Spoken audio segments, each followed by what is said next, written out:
Statement मिलती है कईयों को, तो आपको जो स्टेटमेंट आपकी मिलती है बैंक की साइड से ना, आपको चेंज करा, ई वेरीफाई करता है, उसमें कोई भी इश्यूज उसको अगर आता है तो भाई वो फिर नेग्लेक्ट कर देता है, आप एप्लीकेशन कंप्लीट ही नहीं कर सकते या नहीं है, इतना मैटर नहीं करता, आपके पास जॉब है या नहीं है इतना मैटर नहीं करता।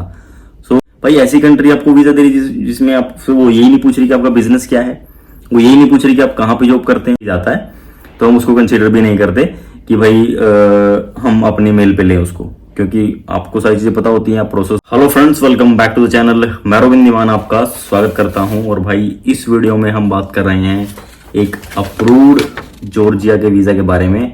और ये वीजा थोड़ा सा स्पेशल इसीलिए है भाई क्योंकि इसमें हो गया था एक बहुत बड़ा कंफ्यूजन, यानी कि कंफ्यूजन भी नहीं बोलेंगे उसको, एक मिस्टेक हो गई थी और वो मिस्टेक हमने फिर करेक्शन भी करवाई and finally she got the approved valid visa. अब इस पे ट्रैवल कर सकते हैं। इनकी टिकट्स बुक थी, बहुत सारे बंदे ये गलती कर रहे हैं, अपनी फ्लाइट्स बुक कर रहे हैं, वीजा उनके पास है ही नहीं। उनको लगता है कि वीजा तो ऐसे मिल जाएगा जैसे अजरबैजान का वीजा डाला और 3 घंटे बाद वीजा आ गया। इनको भी लगता है कि जॉर्जिया का वीजा डालते ही अपना 3 घंटे में उनको वीजा मिल जाएगा। मोस्टली लोगों की सोच अभी ये है कि जॉर्जिया तो कुछ है ही नहीं। तो भाई मैं उन लोगों के लिए बता दूं कि जॉर्जिया ने वीजा जब से स्टार्ट करा है वीजा, उससे पहले सेम प्रोसेस था जैसे कि आप एक शेंगन वीजा लेते हैं, जैसे कि आप एक टर्की का वीजा लेते हैं या फिर कोई और जो अच्छी बड़ी कंट्री है उनका वीजा लेते हैं, तो इसका प्रोसेस भी सेम ही है। इसके भी रिफ्यूजल आते थे, इनका भी जो है स्टैंप लगती थी पासपोर्ट पे, बट अभी इन्होंने ई वीजा का प्रोसेस स्टार्ट कर दिया है। तो इसमें थोड़ा सा इजी है बट आसान बिल्कुल भी नहीं है, तो इस चीज का ध्यान रखना। मोस्टली लोग ये प्रॉब्लम फेस कर रहे हैं, मैसेजेस आते हैं और मोस्टली रिफ्यूजल किसी कर रहे हैं। अभी के टाइम में बहुत सारे लोग कंफ्यूज हैं प्रोसेस को लेकर डाटा, हालांकि मैं बहुत सारी वीडियो में बता भी चुका हूं, लेकिन उसके बाद ही बहुत सारे लोग कंफ्यूज हैं। तो फाइनली इनका वीजा में क्या गलती हुई थी, क्या गड़बड़ हुई थी, फिर भी इनका वीजा आ गया है। एक वीजा इनका अप्रूव हो चुका था पहले ही, अब जो इनका वीजा आया है दोबारा आया है, ये न्यू वीजा है, उसमें गलती थी। तो ऐसा आप लोगों के साथ भी हो सकता है, कोई बड़ी बात नहीं है। ये video it will be helping you a lot, क्योंकि आपके साथ भी चीज हो सकती है। आपका नाम गलत हो सकता है, आपका पासपोर्ट नंबर गलत हो सकता है, ठीक है, आपकी कोई डेट गलत हो सकती है, कुछ भी गलत हो सकता है। तो what you have to do after that, ये तो हो गया, चलो मान लो आपका गलत वीजा, आपको इशू हो गया। सबसे पहला काम क्या होता है कि एक तो जो आप फाइल करते हैं, खुद करते हैं, करवाते हैं, कहीं से भी कराते हैं, वो एक बार चेक करो कि आपका नाम सही है, पासपोर्ट नंबर सही है या और भी इंफॉर्मेशन वो सही है। मोस्टली लोग मुझे ये बोलते हैं कि सर हमने तो ट्रैवल एजेंट से कराया था, हमें नहीं पता उसने क्या किया।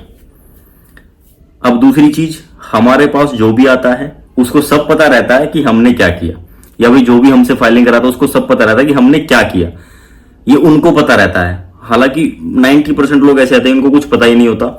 फिर हम उनको बताते भी हैं कि भाई आप ऐसे ऐसे ये चीजें होती हैं, ये चीज आपका ये है, ये आपका कवर लेटर है, ये आइटनरी ऐसे है, ये आपको ऐसे लेके जाने हैं, ऐसे सबमिट करने हैं, या फिर ये प्रोसेस है आपका। मोस्टली लोगों को तो पता ही नहीं है, फिर भी आप लोगों को पता चल जाता है क्या क्या लगा है, क्या आपने देखा आपकी फाइल में, और आपकी फाइल में क्या क्या चीजें इंप्लीमेंट हुई हैं और कैसे उसको प्रोसेस किया गया है, सारी चीज उसमें रहती है। अब बात आती है कि भाई वीजा आपको गलत इशू हो गया, अब आपको चेंज कराना है। इनका भी ऐसे हो गया था, इनकी जो मेल की जगह फीमेल हो गया था एंड इनकी डेट्स जो थी वो ट्रैवल डेट वो बहुत आगे की थी, मतलब इनका प्लान पहले जाने का था बट इनको आगे का इशू हो गया था। तो वीजा एक्चुअली इनके लिए यूजलेस था कि भाई ये यूज ही नहीं कर पाएंगे उसको, तो फिर यूजलेस हो गया। तो then finally they contacted me, आपने वीडियो देख ही ली होगी कि कैसे ये प्रोसेस सारा हमने किया एंड फाइनली इनका वीजा आ गया। तो भाई मैं तो ये कहता हूं कि आपके कितने भी रिफ्यूजल हैं, किसी भी बड़ी ट्रैवल कंपनी से आपने वीजा लगवाया है जॉर्जिया का and still you are in compulsion कि यार पता नहीं मिलेगा कि नहीं मिलेगा, सो एक ट्राई आप हमें भी दे सकते हो। Definitely you can try our services and मैं 100% नहीं बोलूंगा but 99% you will be getting your visa, ठीक है। बाकी तो भाई प्रोसेस करते हैं और उसके हिसाब से वीजा मिलता है। अब बात करते हैं कि भाई आपके बड़ी बड़ी कंट्री के रिफ्यूजल आ चुके हैं, परेशान हो गए हो आप, करना क्या है आपको क्या करना, आपको वीजा चाहिए। देखो ये कंट्री ऐसी है कि ये कोई हल्की फुल्की कंट्री भी नहीं है कि सभी बंदों को वीजा मिल जाता है। ये कंट्री ऐसी है कि अगर आप ट्रैवल करके आ जाते हैं तो शेंगन कंट्रीज के चांसेस आपके बढ़ जाते हैं। क्यों? वाई? क्योंकि this is the part of European union. In future हो सकता है कि शेंगन में भी चला जाए, काफी सारी चीजें हैं इससे रिलेटेड, तो वो इन फ्यूचर की बात है। फ्यूचर में कुछ भी हो सकता है, ना भी हो और हो भी सकता है, तो उसके लिए हम श्योर नहीं, कंफर्म नहीं है। लेकिन आप ट्रैवल तो करते ही हो। मान लो कि भाई आपको दुबई ट्रैवल करना है, लेट्स सपोज आप दुबई ट्रैवल करना चाहते हो, तो दुबई भी आप ट्रैवल करोगे तो ऑलमोस्ट 60-70,000 के आसपास आपकी ट्रिप जो है एग्जीक्यूट होती है, पूरी होती है। अपार्ट फ्रॉम दैट आप इसको एड ऑन कर सकते हो, जॉर्जिया को आप एड ऑन करो साथ में, और अच्छी ट्रैवल हिस्ट्री बनेगी आपकी। दुबई तो आप जा ही रहे हो, वहां से फ्लाइट सस्ती है, वहां से वो ट्रिप भी करके आओ। इससे बढ़िया ये है कि भाई आप एक आध कंट्री और ऐड कर लो, साथ में जो नेबरिंग कंट्री होती है वो ऐड करो, फ्लाइट सस्ती मिल जाती है, ऐड करके आप ट्रैवल करो। बहुत सारी चीजें होती हैं। आपको ट्रैवल हिस्ट्री बनानी है, फ्रेश पासपोर्ट है, तब भी आप ये कंट्री का वीजा कंसीडर कर सकते हो। आपके रिफ्यूजल हैं दुनिया भर के, वो भी तब भी आप इस कंट्री का वीजा कंसीडर कर सकते हो। ये कंट्री आप ट्रैवल करके आओ, आपकी शेंगन के चांसेस बढ़ जाते हैं। आप स्पेन, आप जर्मनी, फ्रांस, इटली, इन कंट्रीज का वीजा के चांसेस आपके बढ़ जाते हैं। लेकिन खाली ट्रैवल हिस्ट्री नहीं भाई, फाइनेंशियल जैसे पूरी प्रोफाइल होती है, फाइनेंशियल भी आपकी ठीक ठाक होनी चाहिए, ITR, bank statement, business proof, ये भी ठीक होना चाहिए, तो आपको वीजा मिल जाता है। बट ट्रैवल हिस्ट्री तो पार्ट ऑफ इट, ये तो है ही है उसका, क्योंकि इसमें आपके ट्रैवल देखी जाती है कि भाई ट्रैवल कहीं पे है कि नहीं, तो इस कंट्री को आप कंसिडर कर सकते हो डेफिनेटली, और 2 कंट्री साथ में ट्रैवल भी कर सकते हो। अब इसके अलावा और आप क्या कर सकते हो, आपके पास लिमिटेड डॉक्यूमेंट्स हैं। जैसे भाई इसमें कोई ये मैंडेटरी नहीं है कि आपको बिजनेस प्रूफ देना ही देना है, और कंट्रीज में होता है। इसमें ये भी मैंडेटरी नहीं है कि आपको यार जो है कोई सैलरी का प्रूफ देना ही देना है। अगर आपकी सैलरी भी नहीं है, आपका बिजनेस भी नहीं है, ठीक है, मोस्टली केसेस में तो एक आध केस ऐसे भी आए थे कि जिनकी आईटीआर भी नहीं थी बट उनका भी वीजा आ गया। बट ये हर एक के लिए मैं रिकमेंड नहीं करूंगा बिल्कुल भी, क्योंकि भाई आईटीआर आपकी मस्ट है एक तरीके से, अगर आपको वीजा लेना है तो। किसी केस में आ जाते हैं कि बट उसको हम हर एक केस से कंपेयर नहीं कर सकते कि सबका आ ही जाएगा, ये चीज गलत हो जाती है। नहीं तो बहुत सारे बंदे उसको भी ऐसे प्रमोट करेंगे कि जैसे पता नहीं उन्होंने क्या कर दिया कि भाई बिना आईटीआर के वीजा जाते हैं और अब डाल दो, तो सबके नहीं आएंगे भाई। वो कुछ केसेस होते हैं 10% में से 2-3% हो गया, दैट्स इट, इससे ज्यादा नहीं हो सकता वो। तो भाई इस कंट्री को आप कंसीडर करो। किसी के वीजा में प्रॉब्लम है या फिर वीजा चाहिए जॉर्जिया को, तो डेफिनेटली आप कांटेक्ट कर सकते हो विदाउट एनी प्रॉब्लम। डॉक्यूमेंट्स में आपको बता देता हूं कि डॉक्यूमेंट्स कौन कौन से लगेंगे आपको। डॉक्यूमेंट्स इसमें चाहिए आपको आपका बैंक स्टेटमेंट, ठीक है, 6 मंथ की बैंक स्टेटमेंट होती है। स्टेटमेंट में भी बहुत सारे लफड़े होते हैं कई बंदों का, जैसे भाई पासवर्ड वाली स्टेटमेंट मिलती है कईयों को। तो आपको जो स्टेटमेंट आपकी मिलती है बैंक की साइड से, ना आपको चेंज करानी है, ना उसका नाम चेंज करना है, ना उसमें कोई एडिट करना है, ना उसका कोई नाम एडिट करना है। एज इट इज आप उसको यूज करो, जैसे आपको बैंक से मिली है same as it is. Georgia इस मामले में काफी स्ट्रिक्ट है, वो आपकी Aadhaar card, PAN card, Aadhaar और आपकी आईटीआर ई वेरीफाई करता है, प्लस आपकी स्टेटमेंट भी ई वेरीफाई करता है। उसमें कोई भी इश्यूज उसको अगर आता है तो भाई वो फिर नेग्लेक्ट कर देता है, आप एप्लीकेशन कंप्लीट ही नहीं कर सकते फर्स्ट हैंड में। सेकंड चीज, आपकी आईटीआर जो है आईडी पासवर्ड मांगा जाता है, आपकी आईडी पासवर्ड से आपकी आईटीआर वेरीफाई होती है। आप फिजिकली नहीं भी दे रहे हैं तो आप ऑनलाइन आईडी पासवर्ड दो and that will be accepted. आपका पास बिजनेस प्रूफ है या नहीं है इतना मैटर नहीं करता, आपके पास जॉब है या नहीं है इतना मैटर नहीं करता।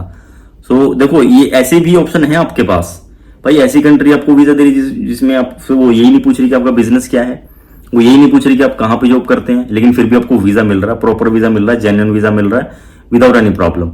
और हमारे जो भाई क्लाइंट होते हैं मोस्टली सबके मेल पे ही जाता है, खुद के मेल पे ही जाता है, तो हम उसको कंसिडर भी नहीं करते कि भाई हम अपने मेल पे लें उसको, क्योंकि आपको सारी चीजें पता होती हैं, प्रोसेस आपके उस पर होता है। इन केस मान लो कि एयरपोर्ट पे आप ट्रैवल करते हो, कोई इशू भी आने लग जाता तो आप उसको हैंडल तो कर सकते हो कि भाई मेरे मेल पे वीजा आया हुआ, आप चेक करो। You cannot be you can discuss and you can argue with the airline staff regarding your visa अगर कोई इशू आता है तो। अगर ये सारी चीजें जब हो जाती हैं 1 by 1 तो वीजा भी आपको मिलेगा, सारी चीजें हो गई। तो इन केस कुछ एयरपोर्ट पे प्रॉब्लम है तो उसके बारे में आपके ये बता रहा हूँ कि ऐसे आप इस चीज को टैकल कर सकते हो। इसीलिए आपकी क्लाइंट की आईडी डालना ही सबसे बेस्ट तरीका रहता है। अदरवाइज वो कर सकते हैं कि सर आपका वीजा फेक है या फिर आपने कहाँ से लिया, एजेंट से लिया, तो उसमें आप ये बोल सकते हैं कि भाई वीजा मेरा ही है, मेरी ही ईमेल पे आया था, आप चेक कर लो। इससे बड़ा तो प्रूफ कोई हो नहीं सकता। तो ये था इस वीडियो में जो मेरे हिसाब से आप लोगों को पता होना चाहिए था। एंड भाई एक चीज और बता दूं, जॉर्जिया के वीजे हर एक दिन कोई ना कोई वीजा आता है, कोई भी ऐसी प्रॉब्लम नहीं है। किसी भी तरीके का आप क्वेरी में हो, कोई डाउट में हो, वीजा कराना है आपको, इमरजेंसी है, फ्लाइट्स बुक हैं, तो भी आप डेफिनेटली हमारी सर्विस ट्राई कर सकते हो। वीजा आपको मैं 100% नहीं बोलूंगा बट 99% आपको वीजा मिलेगा। एक आध रिफ्यूजल आ जाता है, वो हमारा भी आ जाता है, कोई बड़ी बात नहीं है। बट सेकंड ऑप्शन में जो हमारे चार्जेस, सर्विस चार्जेस, वो रिड्यूस हो जाते हैं भाई। And with very nominal charges आप वो सर्विस ले सकते हो। सेकंड टाइम में कई बंदों का ऐसा होगा कि फर्स्ट में नहीं आता तो सेकंड में आ जाता है। तो देखो, इतनी डीप, क्लीन, नीट इन्फॉर्मेशन कोई नहीं बताएगा। सब आपको क्या बोलेंगे, आप उनको मैसेज करते हो, आप बोलोगे सर मेरी ये प्रोफाइल है, वीजा लगाना, आ जाओ आ जाओ आ जाओ, जल्दी वीजा लग जाएगा, सब काम हो जाएगा। नहीं भाई, हमारे यहाँ ऐसा नहीं होता। जिसका चांसेस है उसको बोलते हैं, जिसकी चांसेस नहीं है साफ मना कर देते हैं। कोई फोर्स नहीं है, हमारी तरफ से कोई मैसेज नहीं जाएगा, हमारी तरफ से कोई कॉल नहीं जाएगी। कोई बंदा ये बोलता है आपको कि मैं रॉबिन का काम करता हूं, मैं उसकी वीडियो में आया था, मैंने पुराने ये काम कर रखे हैं, वो कर रखे हैं, सब बकवास है, फ्रॉड हो सकता है डेफिनेटली। इस चीज से आप लोग बचो। मेरा किसी के साथ कोई एसोसिएशन नहीं है भाई, ठीक है। पुराने वीडियोज में कौन बंदा क्या कर रहा है, अब के टाइम में तो हम कुछ नहीं लायबल हैं उस चीज। तो ये देखो आप भाई, ये ना आप जॉर्जियन लैंग्वेज में इनका ये नाम वगैरह ये लिखा हुआ है। एंड कैंसिलेशन का देखो, cancelled Georgian e visa dear applicant, please see your cancelled e visa attached. ठीक है, तो आप देख सकते हो ये मेल आता है जब आपका वीजा कैंसिल होता है ना, तो इस तरीके का मेल आता है। और वो कैंसिल क्यों होगा, वैसे तो कोई कैंसिलेशन का मेल आएगा ही नहीं, क्योंकि नॉर्मली तो वीजा अप्रूव होगा तो कैंसिल होगा नहीं। क्योंकि जब हमने दोबारा री एप्लीकेशन डाली, इसकी दोबारा एप्लीकेशन डाली, तो उस केस में ये रिफ्यूज हो गया था पुराने वाला, क्योंकि वो एक्टिव था ऑब्वियसली, और न्यू वीजा जो है वो इशू हो गया। तो ये मेल आया था उनको कैंसिलेशन का, उसके बाद एक इनका अप्रूवल का मेल आया। सेकेंड मेल जो था, जो मैं अभी आपको वीजा अभी वीडियो में दिखा रहा था, तो वो मेल से इनका वीजा अप्रूव हो गया और ये जो वीजा इनका जो है कैंसिल हो गया। तो ऐसे मेल आता है, और वो आपकी ईमेल आईडी पे, इन्हीं की ईमेल आईडी थी, इन्होंने हमें फॉरवर्ड की है, तो ये इन्हीं की ईमेल आईडी थी। तो ऐसे भाई आप भी अपना जो भी आपकी कोई डाउट है, कोई क्वेरी है इससे रिलेटेड, तो आप डेफिनेटली कॉन्टैक्ट कर सकते हो। जॉर्जिया वीजा का भाई आप एक बार हमारी सर्विस ट्राई करो, one of the best service, आपको खुद ही पता चलेगा है कि नहीं है। ये नहीं बोल रहा है कि हमारी है, आप खुद बताओगे कि कैसी है, राइट। सो भाई इस वीडियो को आप शेयर कर देना। मिलेंगे आपसे नेक्स्ट वीडियो में। Till then take care, bye bye, thank you so much. और किसी भी भाई को कोई भी कंट्री का वीजा चाहिए तो आपको क्या करना है, डिस्क्रिप्शन के अंदर लिंक है, स्क्रीन पे भी आ रहा होगा, वहां पे आप हमसे कांटेक्ट कर सकते हो। आपको फॉलो करके मैसेज करना है और आपकी क्वेरी लिख देनी है। सिर्फ हाय का मैसेज ना करें, रिक्वेस्ट आप लोगों से, आप क्वेरी लिख के डाल दें कि ये मेरी क्वेरी है या जो भी है आपका, तो उसके अकॉर्डिंग फिर आपको रिप्लाई डेफिनेटली 100% मिल जाएगा। इस वीडियो को शेयर करना। Love you all, take care, bye bye, have a great day.